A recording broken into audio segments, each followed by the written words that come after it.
The Waste Fuel Project, the acronyms tell you what we do. So it is the, we've called it the Food Energy Waste Nexus rather than just so that it fits with our acronym. And the way that what we've set up are four, we're calling them urban living labs. We haven't joined the ENOL organisation, but we call them that. And it was interesting when I read through your paper, there were a couple of times when I thought to myself, oh, yes, you know, that really fits with what we're doing. So the four urban living labs, there's one in Sao Paulo in Brazil, which is huge. There's one at the Water Hub in Franschhoek, in the Western Cape in South Africa, which is in comparison tiny. Then the third one is Rotterdam, and that again is quite small. And then there's one in Bristol in the UK, which is based with a water company. And that's, I suppose I could say that's sort of medium size. So in terms of the size of them, they're very different. In terms of the approach that they're taking, it's also extremely different across the four. And it's very, very site specific. So as I say, I was interested to read that at certain points there were papers that you've reviewed that actually say, yes, site specific, yes, you know, that you can use this Nexus approach to investigate this sort of thing at different scales. What I was also interested in is that we are basically looking, you asked for a sentence, I'm sorry, I'm an academic, I go on and on, I'll stop in a minute. So I thought it was interesting that not in the papers that you reviewed was there a mention of the circular economy. And basically, this is also something that the Waste Fuel Project is concerned with, is the circular economy, the reduction of waste, the reuse of waste, but the problem is in identifying it and actually being able to slot it into some sort of a, I don't know, a system. So there we go, I'm going to shut up now and hand over to Adina. So Sue and everybody else, like first I want to thank Arica and Tamee for agreeing to do this webinar with us. Due to the COVID, we've been kind of shifting our interaction to be virtual, and we're still learning how this happens and what we can do with that. So with that, let me introduce our speakers for today. And again, thank you for agreeing to do that. So Arica Crootof is an assistant professor in environmental sustainability at the University of Montana Western. She specialized in water management and the human dimension of global change, and with a focus on water, energy, and food. And she did a lot of work in Nepal, also in Puerto Rico and Uzbekistan. And currently she's in Nepal, she's focusing on the impacts of river, or the interaction between river runoff, hydropower, and the water and food security there. And she works a lot engaging stakeholders and developing their input or incorporating their input into agriculture livelihoods. So there's quite a few overlaps between her work and particularly what we're doing in Brazil, but also in some of the other ULLs. So Tamee, on the other hand, is a PhD student in the geography school in our University of Arizona. And she's also did quite a few things before she started her school. She got her undergrad in the University of Massachusetts at Amherst, went to Colorado School of Mines for a master's, and spent a year in Israel, I understand, at the Arava Institute. And in all of these places, her focus was on water resources and water security, water conflicts. So with that, I will let our speakers take over, and I think you can share your screens. I've allowed that. If you want to add anything about yourselves or your work, this is very informal. Feel free to do that. Thanks so much. It's a real pleasure to be here and to be able to all be together. You know, we'll take the silver linings where we can get them. Yeah, so I was going to see, yeah, if Tamee, if you could maybe share.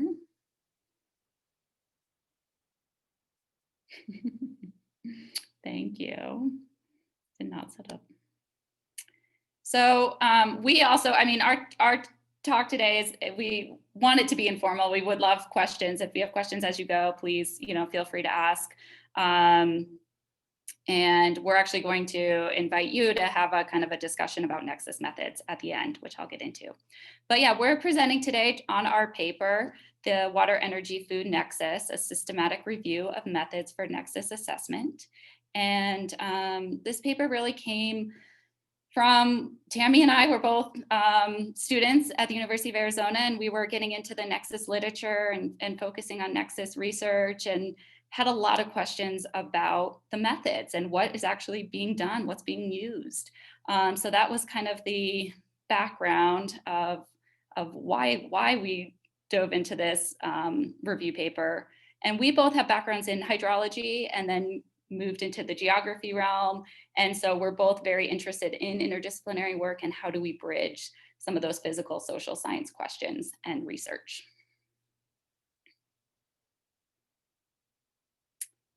So understanding the water energy food nexus. So I know we all work in nexus research, but you know, when we came to this paper, really focused on understanding the nexus as a systems-based perspective that recognizes water, energy, and food systems as both one, interconnected, and two, interdependent. You know, at the time, and it still is, the body of literature is really expanding as a novel way to address complex resource and development challenges. And recognizing the nexus approach has a lot of claims. You know, it's attempting to do a lot, including identifying trade-offs and synergies of water, energy, and food systems, improving resource use efficiency, how do we internalize social and environmental impacts, externalities, particularly across a range of contexts and scales, recognizing that a lot of these issues are local context dependent, and these challenges are going to change at different scales. How do we strengthen cross-sectoral integration, improve management outcomes to enhance water, energy, and food security? So, and while it promises and aims to do all these wonderful things, the use of Nexus methods to systematically evaluate water, energy, and food interlinkages, we felt was lacking, or we were having trouble finding those methods that really lived up to all the claims of the Nexus. So that had us dive into what are water, energy, and food Nexus methods.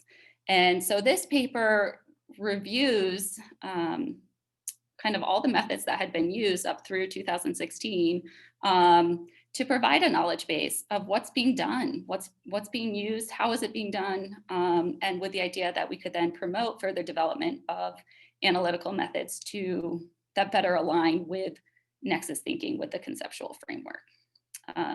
So through this article, we also present an analytical framework, a Nexus framework, with 4 key features: innovation, context, collaboration, and implementation, that kind of came from our literature review as a way to help advance Nexus methods. So we'll get into that in a second. But thanks, Tamee.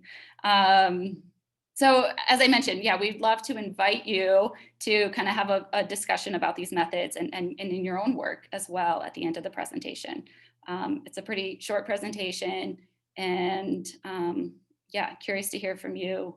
You know, the need for this review really came from our own recognition of just how difficult it is to study these integrated systems, and we make a lot of suggestions in this paper, but we also fully understand the challenges of implementation and trying to have it be so multidisciplinary.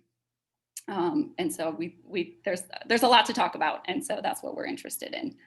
So Arica, I have a question about one thing that I found somewhat challenging in just observing in our work is stakeholder engagement. How do you get more people to care, to interact, where they have lots of other things on their mind, and that usually, you know, the goals are big and they're not, you don't see results right away. So it's really hard to capture the attention of the stakeholders. Is that something that you found a method or something that is more effective or efficient in a way from in your review?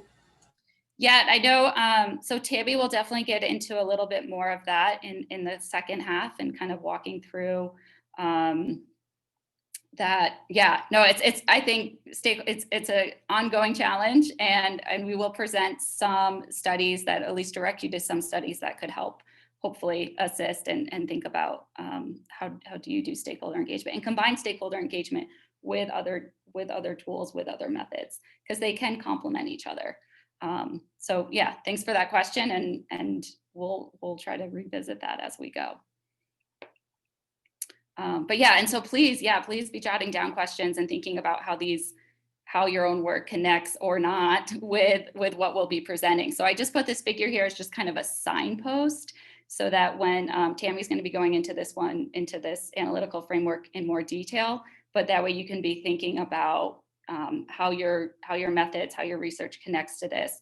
And also, you know, when we did this paper, it was not specific for an urban context. So I think we'll be curious to hear too from you all about, you know, specific challenges or what's useful for an urban context or not with this framework as well.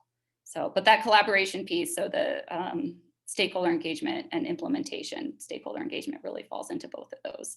And we do have some specific studies that have used stakeholder engagement in a way that has been very effective.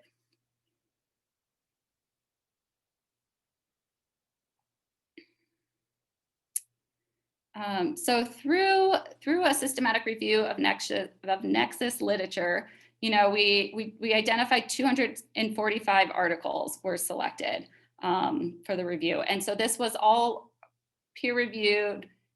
We started with peer reviewed, and then we also did snowballing to make sure we were capturing all the different articles that were out there. But it was all English articles through 2016. So, and we identified, 245 articles, and they were selected on these three categories. So number one, are they employing the Nexus concept in terms of natural resource sustainability? There were some medical papers talking about Nexus. You know, we were focused on resource management and using Nexus in that terms. Did they meaningfully include all three resource sectors, water, energy, and food? So a lot of times they might talk about the water, energy, food nexus, but then the article was really only focused on maybe two of those. You know, we really focus on the three-pronged nexus at a minimum. Some people could add ecosystems, add climate, add other pieces, because recognizing the three-prong is just, that's where the complexity comes in, is moving from a two-prong to a three-prong or more. And that was really what we were interested in, was how do we understand, how do we assess, how do we measure and dive into that complexity. And then were they actually testing or proposing a specific analytical tool to evaluate the nexus? So those were kind of our three criteria. Articles that met only the first two criteria, but did not explicitly propose a test or analytical tool, those were categorized as conceptual. And so 10% of the articles we reviewed were considered those conceptual. 30% were classified as meeting all three and proposing or using a specific analytical tool, methodological. And then 147 articles, 60% were excluded because they did not meet those three criteria. And part of that is that this lack of methods and papers is that having having only a small percentage there, that 30%, is that these methods are challenging. And so for the conceptual articles, so 10% were conceptual, and we went through and we coded those 10%, looking at kind of what is the literature saying about data gaps, research needs, what are some of the normative attributes or key features that describe desirable qualities of Nexus methods. And then we also coded the methodological studies for their stated purpose. What were they claiming to do in their study in terms of methods, the novelty of their work, sector preference, purpose, scale, case studies, and limitations of their methods. And this was really so we could kind of get a quantitative analysis of the trends and characteristics across Nexus methods being used.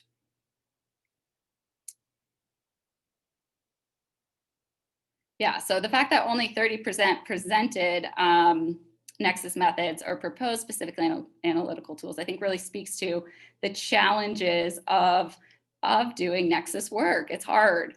And with the next slide, there are many challenges, and these are challenges that are faced across human environment research. And so I think we've all probably are working with these challenges, but then when we try to add this three-pronged Nexus approach, these challenges also get exacerbated. So thinking about uncertainty and risk, the interconnectivity, multiple scales, feedbacks, interdependency, efficiency, redundancy, and then boundaries, externalities. So lots of different challenges faced and making this a difficult field. We did find, so in that review, revealed that numerous and diverse analytical tools have been used or proposed for examining the Nexus. And many studies did combine multiple methods. Methods used or proposed most often drew from existing disciplinary techniques. So most studies utilized multiple tools that were often closely related. So largely coming from a lot of the work we saw was largely coming from the environmental management, economics, using indicators, statistics, integrated models. Some of those tools specifically were life cycle assessment, input-output analysis, trade-off analysis, footprinting, integrated models with scenario analysis. So the paper has like the long list, but just recognizing that, certain tools were getting used a lot more frequently than others, and just trying to look at some of that spread.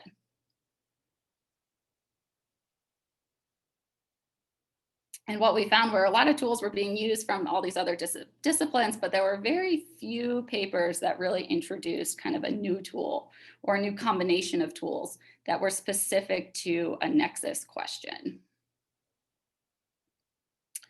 Overall, there was a strong preference for quantitative methods. So 70% of the studies utilized quantitative approaches alone, and 19% had a combination, and just 10% used only qualitative methods. So while qualitative approaches are well suited for evaluating Nexus system interactions and trade-offs,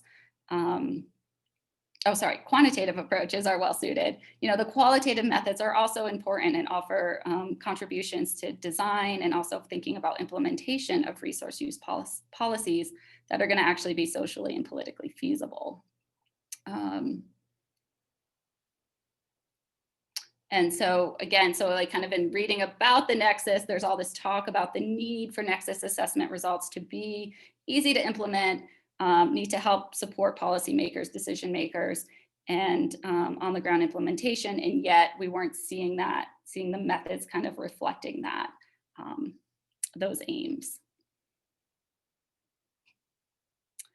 So approaches that combine tools and methods from different disciplines were relatively uncommon.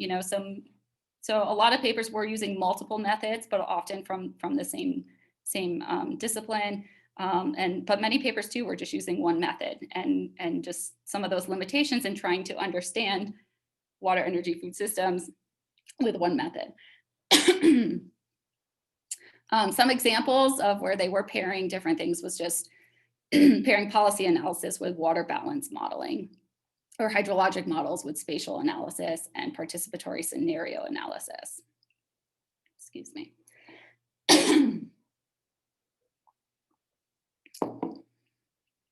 So key features of the Nexus methods. Studies on the Nexus frequently acknowledge the need for to meaningfully address complex relationships, these interactions, the feedbacks across these three sectors. The literature talks about how important it is to incorporate the dynamic context of local conditions, recognizing, that those local pieces are very important. And then the importance also of producing usable results for policymaking and resource management. And so kind of hearing this from the literature, but noting the disparity we then saw between what we're reading about and what's needed and what Nexus methods should be doing compared to what Nexus methods were doing at the time, led us to develop a analytical framework to help better organize and think about key features of Nexus methods.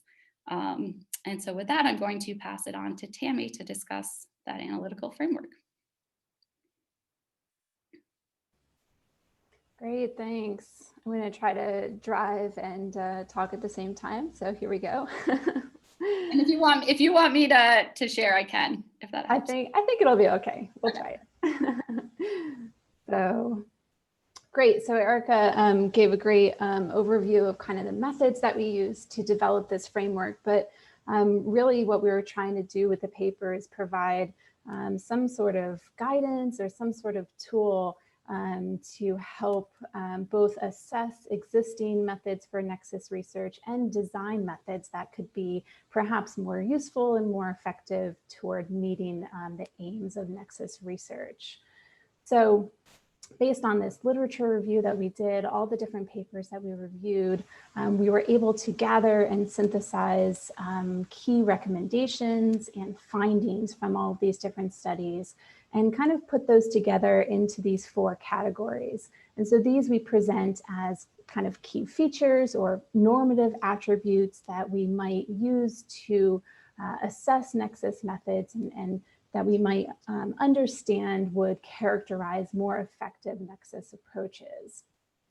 So here we have them listed, and we presented this just briefly in the beginning. So it's the same figure where we have 4 categories of innovation, and that just refers to how a few different categories actually, and I'll get into those a little bit further in the next slide. But more innovative approaches, perhaps combining approaches, how studies address the influence of site context. So obviously, and as you've mentioned so far, different sites have different needs, different political environments. And so all of these things also affect how we understand and assess Nexus interactions. The third category is collaboration. So how are you engaging stakeholders in the process? And then the 4th category we identified is implementation. So how are the results being implemented and how is that planned for at the beginning of the study and then addressed at the end of the study as well. So again, these are kind of what we identify as best practices to help guide Nexus research and help better link it with the stated aims. Through our study, we did find that the stated aims of many of these different approaches are fairly consistent. A lot of Nexus research is looking to improve policy cohesion between the sectors, to improve resource use efficiency, and to enhance sustainability. So those kind of broad overarching goals were fairly consistent throughout the literature. So just diving into each of these different key features one by one. Innovation would refer to a few different approaches. One key approach was the use of integrated models. And so this might include models that use a module-based approach to link physical models in each of the different sectors, so energy, water, and food, to link those together and sometimes to include also feedbacks between the sectors. And so one example is the clues framework. This is fairly popular and we found it used in a number of studies. And so they link the 3 different sectors based on agricultural land use, energy, and water. And then they use climate scenarios to kind of drive those interactions. So while they're doing a few things in this approach, they're integrating the sectors, but then they're also using a scenario-based approach to provide decision-relevant results as well. Other approaches might use systems thinking, which would, in a few different ways, but generally map linkages and feedbacks among system components and try to use that more holistic perspective when considering water, energy, and food interactions. And then also we included in this category approaches that combined both qualitative and quantitative methods. So we saw that was not terribly common, but when it was used, the studies were able to really provide a deeper understanding of the Nexus interactions. And some studies would also point to the importance of choosing methods that were most appropriate for your site context. So in different cases, different methods might be more useful, and then combining those methods based on your study's aims and your site context in a way to provide the most information possible. And so here I have just an example of some qualitative methods and quantitative methods used in one study and how they were combined based on their different site contexts. So the next category then is context. So how do we use methods that really address kind of the unique features and the social and political aspects of different case studies, different locations. And we found a few different approaches that seemed very useful. Institutional analysis based on Eleanor Ostrom's model was used in a few different studies. Different variations of this approach was used to identify resource interactions as well as the actors involved and the governance context in which decisions were made. And so some studies would use institutional analysis also paired with something like a historical assessment. And so one interesting study that we did highlight did just that and looked at different time periods throughout history and kind of how the governance regime was changing over time and what effect that had for resource use outcomes. Other examples might use discourse analysis or more detailed case studies to really focus on the unique aspects of particular locations. The third kind of key feature that we identified here was collaboration.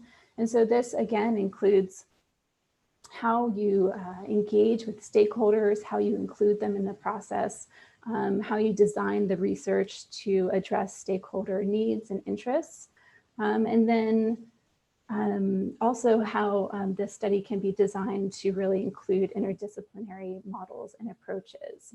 So some examples that we found included stakeholder mapping processes. We found a few studies that did engage stakeholders in an iterative fashion. So they would identify different points in their research process in which to engage stakeholders, whether in the beginning or middle or end. And this was strategically identified based on what information they were hoping to get through this interaction.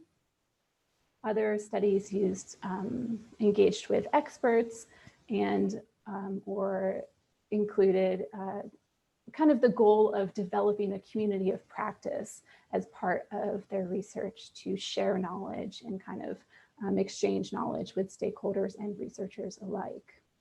And so these methods can have a range of benefits from sharing information, making information more accessible, also kind of just including the range of perspectives that stakeholders bring to the table, and then helping to kind of design studies to address stakeholder needs.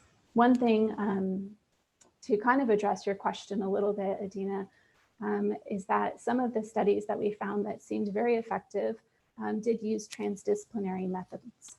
And so this would include engaging with stakeholders upfront and kind of having a more, a longer kind of engagement plan with stakeholders, and engaging with stakeholders in a way to have them involved in kind of the design of the research up front.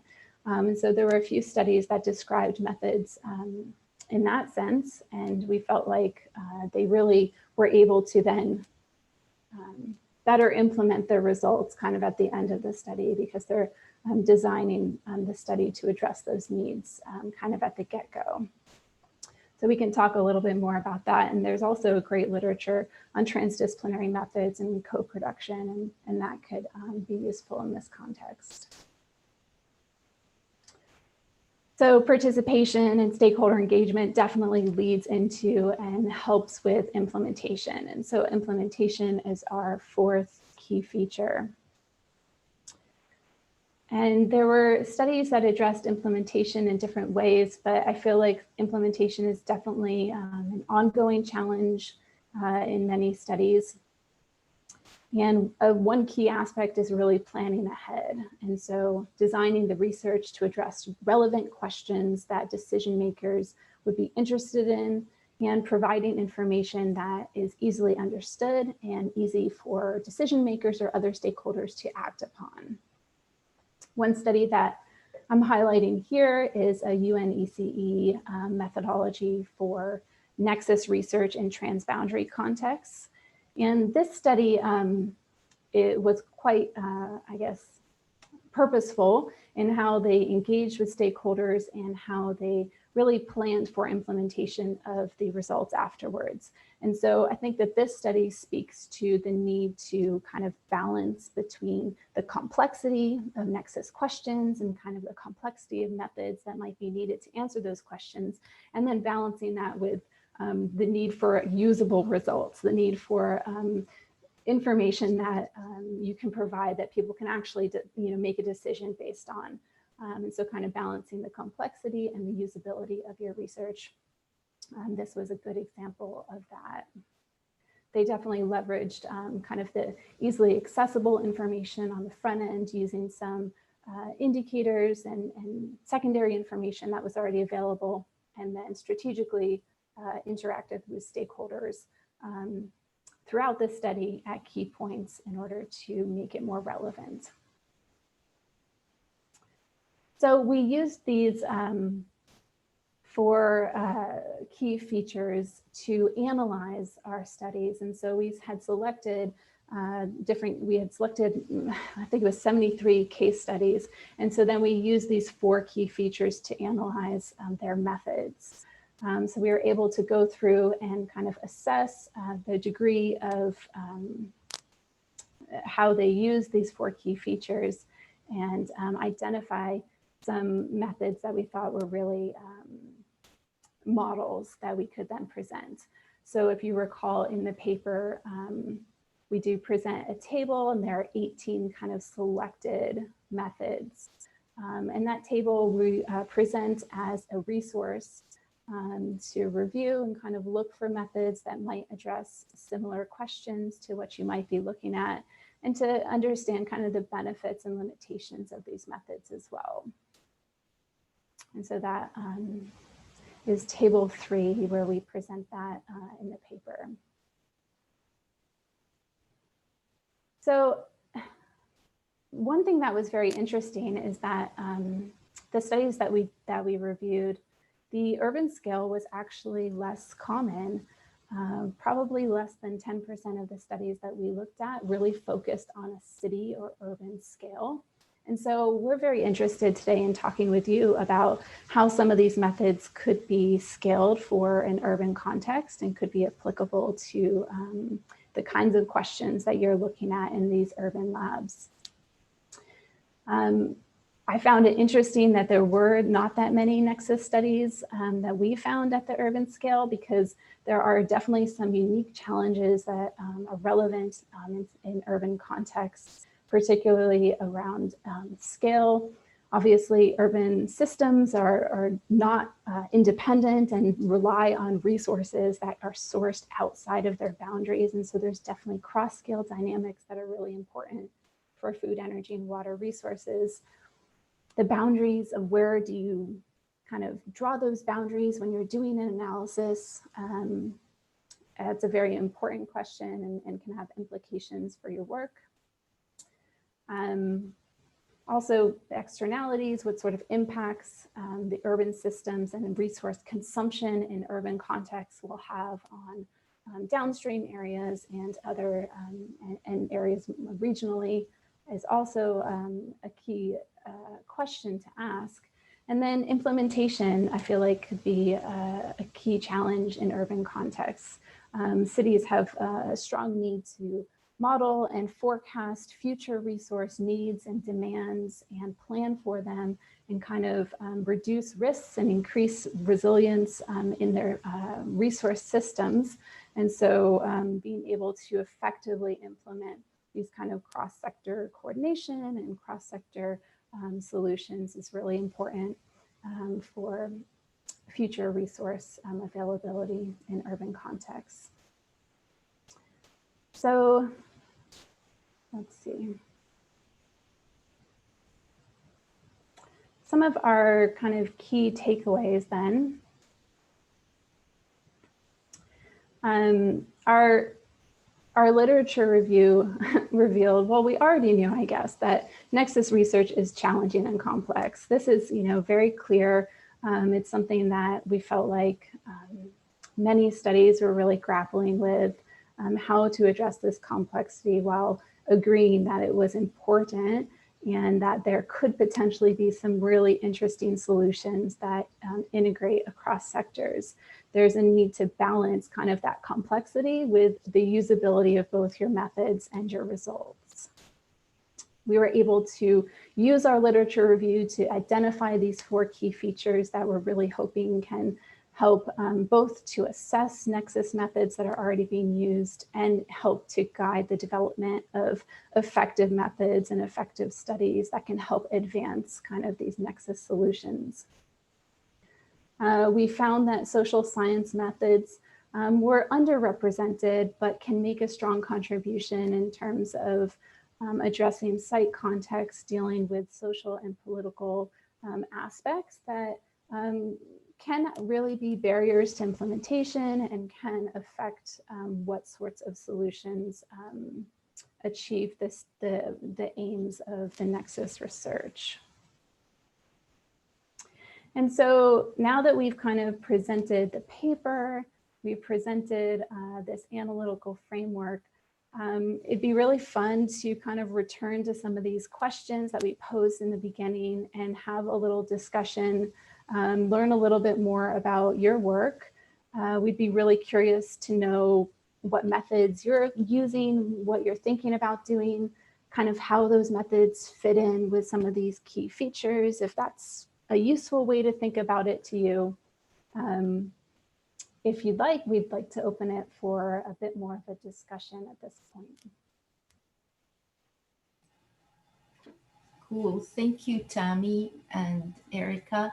So let's say people, feel free to unmute yourself and ask questions. I saw that there's some comments in the chat, so maybe Dan, do you want to ask or comment about why you think there's so few studies in the urban context, or maybe we can discuss that.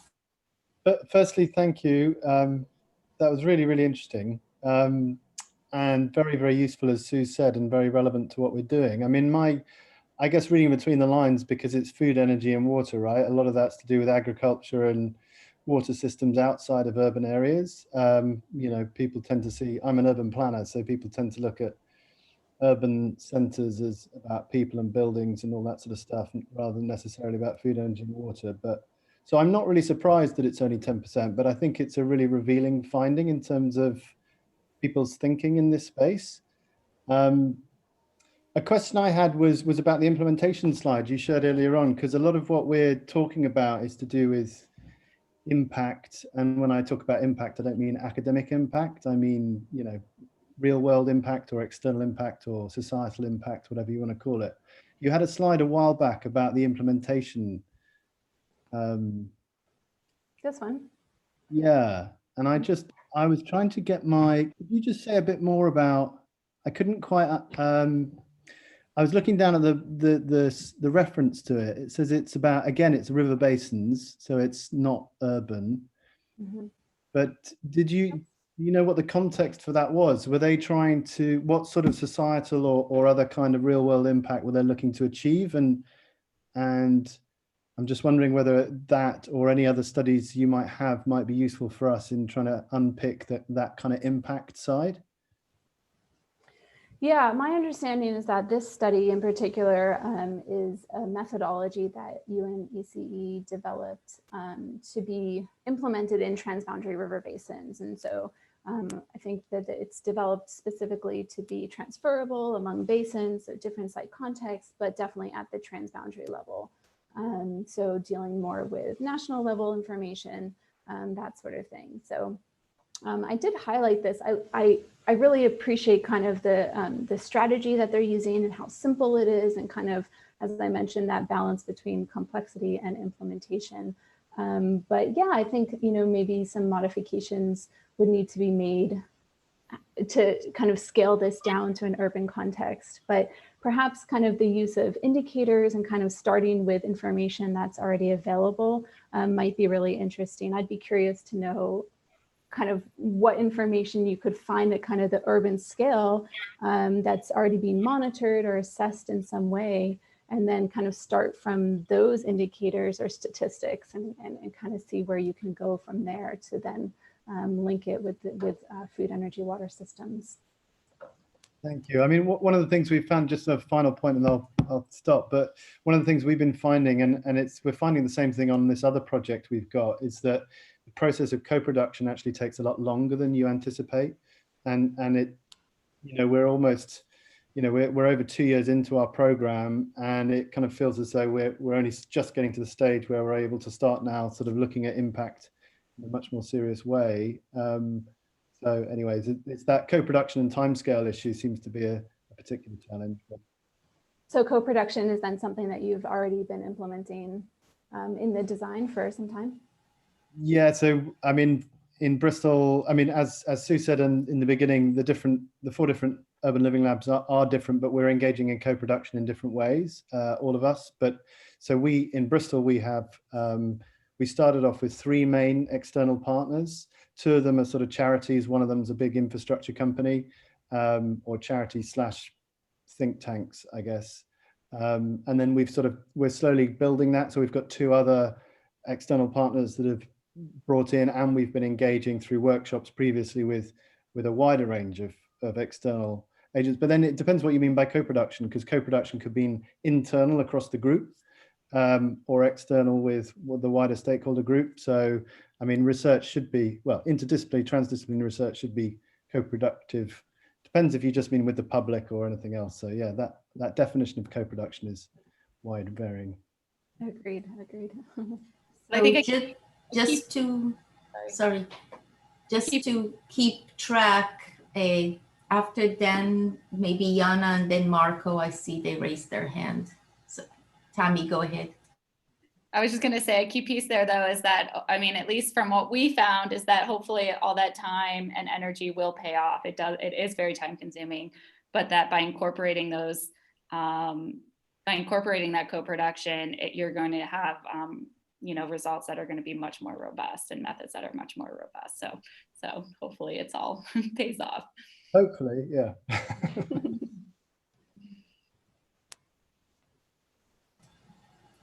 Jana, go ahead. Yeah, I actually also had a question to the previous slide, which you jumped away from just now. This one?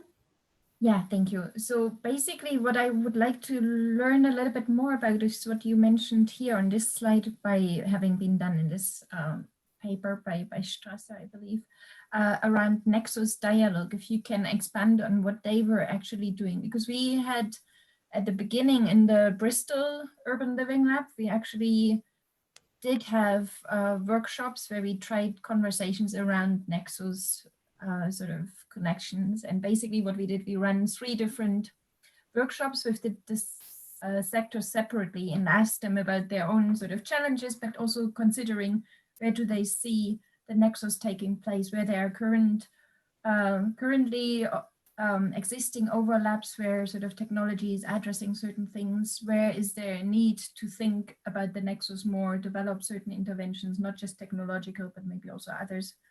So we did a little bit around this, what one could call a nexus conversation, maybe. I'm not sure if it was a dialogue quite yet.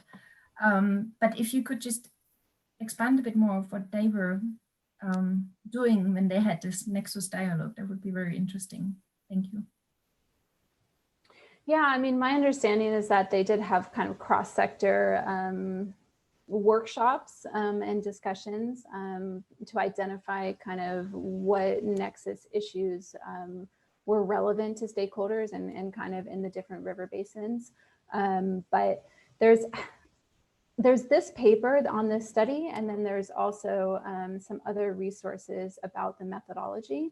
And I think that they've implemented it in a few different locations. So it might be interesting to go into some of those case studies and kind of see more details about how they're implementing these different steps along the process. But my understanding is that it was a cross-sector dialogue. They're trying to kind of identify key issues and solutions as part of that kind of interactive format. Thanks. I'm sure there are many other comments, but just to give you a brief feedback from my side, I think it's kind of really good to see what you sort of summarized and came up with, in a sense that a lot of these things in the different living labs we will have been doing and have done. But there are also areas where I think we probably can really read through what you sort of identified and probably get some ideas here and there. But I also think that we've not been completely off sort of the which is always reassuring. And I think that's positive. But I think there will be many other people who want to ask or comment or provide input. Thank you. Thank you, Anna. Marco? Yes, hello. Just got a question. You've done this study, it got published in 2018, but your review was up to 2016. And I'm just curious if you've kept up with the literature since then, and if over the last 4 years, anything has come out and say, these guys have really nailed it, or this paper, have there been any major innovations since you've done this study that you are aware of, that people say, yeah, understanding food, energy, water nexus, this is a study that's brought some new things really beyond what we've already seen in 2016?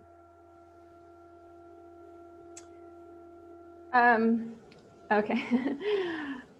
I do think so. Something I've noticed over the past few years is additional review studies, which I find very interesting. I feel like there are some ongoing kind of questions that researchers in this field are kind of still trying to understand and address. And so some of it I feel like is just the need to accumulate more case studies, more evidence that we can then sort through and see what's working and what's not working. Something else that's interesting is that while we found not very many studies that were implemented at the urban scale, I do think that that has kind of increased over the past few years. I've seen some recent studies that have been both review style and case studies more in an urban context. So I think that that perhaps is an area, I think, you know, your research is well timed and kind of well situated to help address that gap as well. And has there have been some other studies recently that I think will help support that in addition. I don't know if Arica, you wanted to. Yeah, I mean, and I think Tamee and I have been talking about the need to do the updated version, right? Like this is a rapidly growing field, and there's a need to kind of dive back in and have that updated version. So that is on our stay tuned. But yeah. And just to the earlier comment too, I guess I just wanted to, we kind of went over it pretty quickly, but in the paper, our third figure, or third table, table 3, we really try to highlight, you know, we highlight 18 articles that we really put there as as a place to go and brainstorm and to look at how different studies have combined different types of methods together to create some really interesting methods, and to kind of use that as like a springboard for your own work. And so hopefully within there, you know, if you feel like you could use some more on the collaboration side, you can go specifically to that collaboration segment in our discussion and find some articles that we saw that really stood out as being kind of best practices, best examples, specifically for collaboration. Yeah, I think that brings us to Kevin's question. Kevin, do you want to ask directly? I don't know if people are monitoring the chat, so you can go ahead and unmute yourself. Thanks, Adina. Well, it just really follows on from the discussion and the question that both Marco asked, and also your response just now to me. I don't expect you to have an easy answer to it, but because we really are focusing a lot of implementation in our urban living labs, any references that you found, or even at this stage, would be really helpful to us. If you've got something, a quick website that you can, a link that you can pass on to us, that would be really helpful. I think that's was a key interest, and you've identified quite clearly an urban space and the implementation, which is really key to a lot of the work that we're doing as well. Thanks, Adina.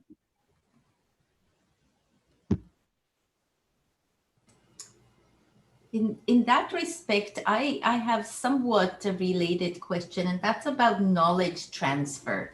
I mean, at least in the urban context, each case study, each place is so different from the other in terms of scale, governance, issues, questions. What is do you have any suggestions as to how we can learn from other studies or other contexts and implement in when we're designing or thinking about a new situation, or is it like very specific to a location?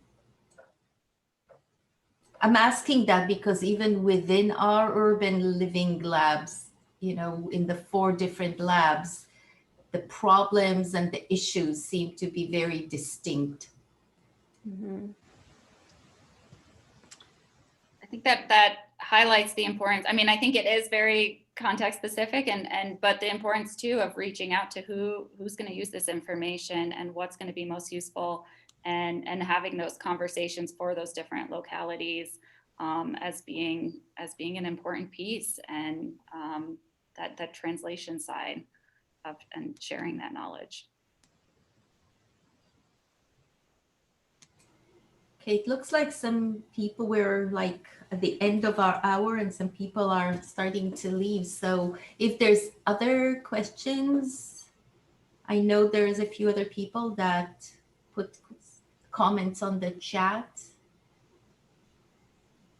So, yeah, and feel free to reach out yep. and email us, and I can grab some of those quick citations from the article to share on the policy side and the stakeholder engagement side that I can share with you, Adina. Thank you. And again, if you don't mind, if you can send me also your PowerPoint, we'll put that. It's just internally within our group. Anybody else has any other questions or remarks or anything to share? If not, we'll just, okay, it looks like Esther has a question. Go ahead, Esther. Yeah, thank you, Arica and Tamee, for the presentation. It's very interesting and helps a lot to put our experiences at the ULLs into some of these categories, yeah. Well, I have been doing a lot of scientometrics in my life, especially for bioenergy. In this area, I have never done, maybe. So it's only to ask, I will ask you for another meeting, maybe, Arica. Is it possible? Because if we could go ahead with this kind of approach, it's very interesting especially for countries like Brazil. We have a lot of foresight, yeah, in this area in order to have funding, yeah. So my question is very technical. How have you have your approach for the analysis of the 250 articles and book chapters? Because we have been using the Vantage Point platform, the tool for scientometric analysis, and I have not found the queries you have proceeded to collect this kind of categories. Yeah.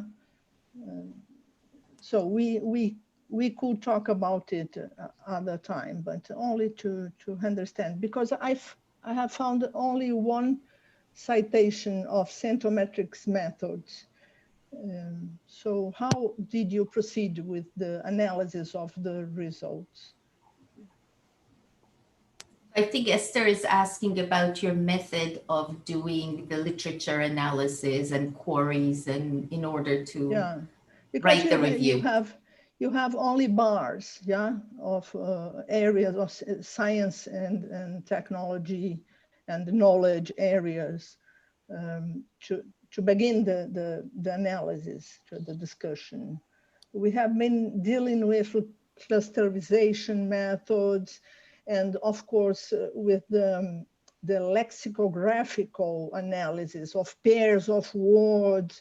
How did you proceed with this to have this kind of results, of analysis, sorry, not the results on? Yeah, and so in table 1, we kind of do more of a like breakdown of all the, and we went with based on what the papers claim their methods were. So we went with what the authors, you know, what the article says they do. That's what we used to kind of create just what's being done, what's being used. And that's really table 1. And there is, you know, some of these different methods do fall in kind of different, with environmental studies, there's a lot of overlap, you know, and so there, yeah, we did kind of do a little bit of how many fall into this category, fall into that category, but we break it down in that table 1, and really basing it off of what the authors claim to be their methods is what we used. Yeah, Tamee, I don't know if you have more you want to add to that. Yeah, I mean, I'll just mention that we didn't use some of those other like bibliometric techniques because we were focusing more on the 73 papers that were found to have methods clearly identified. And so because there were 73 that we were using for table 1 and categorizing with these key features, we were able to do a more in-depth analysis of those 73 papers as compared to literature reviews that use a bibliometric, you know, method and are looking at 1,000 papers. And so that would be kind of a very different methodology to just based on the number of papers that were reviewed. So that's maybe, you know, how we were able to get to kind of the results that we have, which are a little more in depth than statistics or something like this. Yes. So, Tamee, in that respect, a quick question. So you set up a framework or criteria that you wanted to look into these 73 papers, and then you looked into these papers and started analyzing them. As you were doing that, did new aspects that you did not think about before or in terms of your original criteria pop up and you said, oh, actually half of the papers are talking about this aspect or using this tool that we didn't even consider, that kind of let you rethink about your original criteria, or did you stick to your plan from the start? Yeah, I'd say it was a little bit iterative. Certainly we went through the body of literature multiple times. But yeah, I can't think of like an entirely new category that came up from that kind of iterative process, but we certainly refined the key features that we identify through kind of review of both the conceptual set of papers and the case study set of papers. I think Ali, do you have a question? I saw that you mentioned in the chat. Are you there, Ali? Yeah, can you hear me? Mhm. Yeah, thank you very much for the very nice paper. Actually, it was one of the first papers that I've read when I started my PhD in 2018. I was wondering if Ali, you can have, you speak a little bit louder? what about now? That Better? was better. Yeah, Okay. that's better. I was wondering if you have used these methods yourself, or what methods would you consider using regarding the features that you have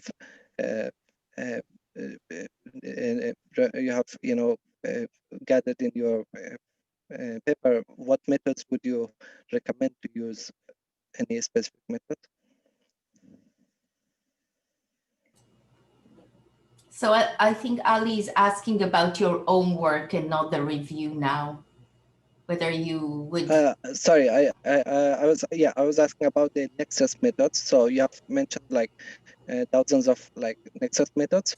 What exactly would you specifically recommend for doing Nexus work for 2021?